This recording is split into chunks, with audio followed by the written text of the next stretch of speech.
Ready for a deep dive? Let's do it. All right, so today we're heading to early 20th century Romania. Sounds intriguing. It is. We're going to be exploring Baltagul, a 1930 novel by Mihail Sadoveanu. It's considered a classic, and we're going to dig into why this book still resonates with readers nearly a century later. Well, I think one of the reasons is its unforgettable protagonist, Victoria Lupin. She's a force. You said it. Yeah. But it's not just, being strong or determined. There's something much deeper there. Yeah. I think Victoria's strength, it's rooted in her connection to tradition, to the land. There's a moral code there that's like as ancient as the mountains themselves. You mentioned a line from the source material that really resonated with me. It was something about Victoria being a woman in a country of men, and what I found so fascinating was how Sadoveanu brings that idea to life. Absolutely. It's not just lip service to, a strong female character. It's woven into the fabric of the story, her interactions with other characters. Exactly. How she carries herself, the way she moves through the world, there's a confidence there, an authority that really challenges, what it means to be a woman in that time and place. And speaking of her strength, her husband, Nichifor, vanishes at the beginning of the story.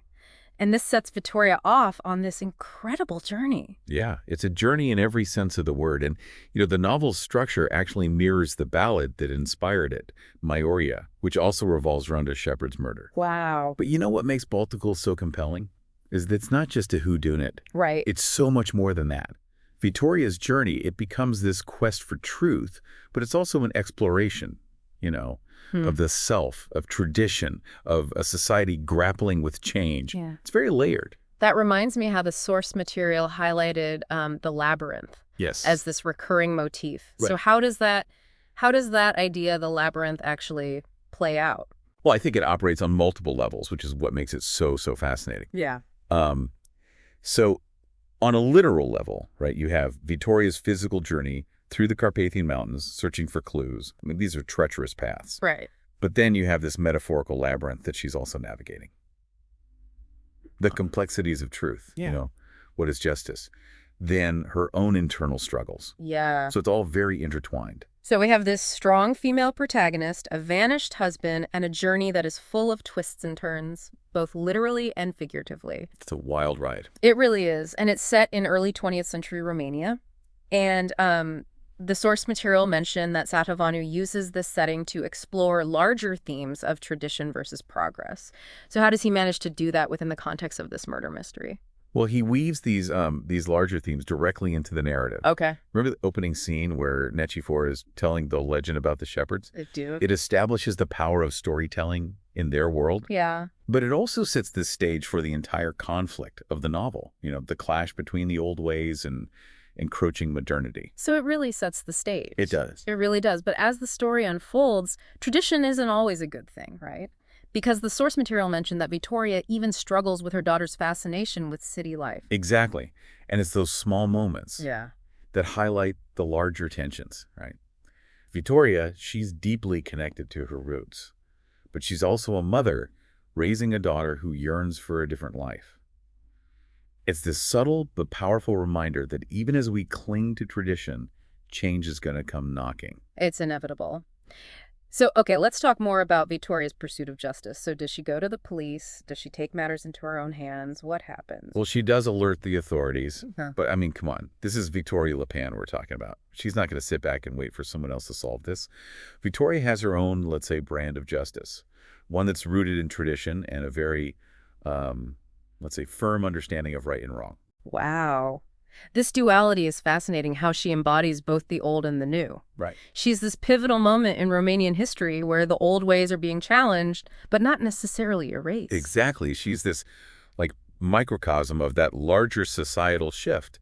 And the way that she navigates those complexities, that's what makes her so compelling, so fascinating. Even today, right? Yeah. Her story forces us to confront those same questions about how we balance tradition with progress, how we even define justice in a world that's constantly changing. It's a timeless question. Now, speaking of Victoria's strength, the source material mentioned that Baltagul is considered a Bildungsroman. So it's not just Victoria's story. It's not. So tell me about her son, Georgium, and his development. Well, that is a crucial part of this whole narrative. So while Victoria's on this quest for justice for her husband, Georgia is on a parallel journey, a journey of self-discovery. Wow. He starts off as this inexperienced youth, somewhat naive. He's been sheltered by his mother's strength, right? But through the trials of the journey and witnessing his mother's resolve, he grows. Is there a moment where we see that shift? Absolutely.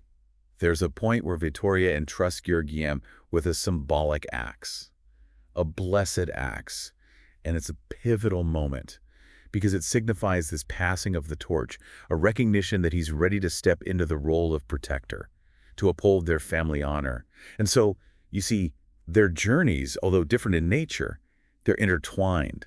They mirror those same societal tensions that we've been talking about. That's really interesting. So while Vittoria is searching for answers about her husband, Georgian's discovering his own strength, his own place in the world. Exactly, finding his own way. He is. It's really through their journey together, through the challenges, that he comes into his own. Yeah. It's actually fascinating to see him grapple with those same moral dilemmas as his mother, but through a younger lens, you know? Yeah, like he's trying to find that balance. Totally. Respecting tradition, but also forging his own path. It's a tough one. It is. But this journey isn't all, personal growth. Yeah. The source material mentions some of the challenges that they encounter. Harsh weather, suspicious innkeepers, the vastness of the mountains. It's a side of Romania we don't often see. That's what makes the book so unique. Yeah. I mean, yes, it's a murder mystery, but it's also this love letter to Romania's heartland. The beauty, the isolation, those traditions that it just endured.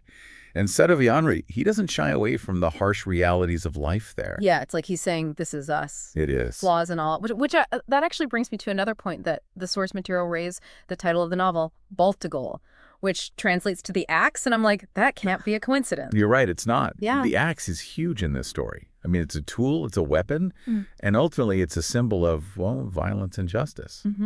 Wow. That duality. I never thought about it like that, but it makes total sense. And you mentioned earlier that Vittoria has her own brand of justice. So how does that tie into this whole axe symbolism? And how does that play out? Well, remember, she's a woman so rooted in tradition. Yeah.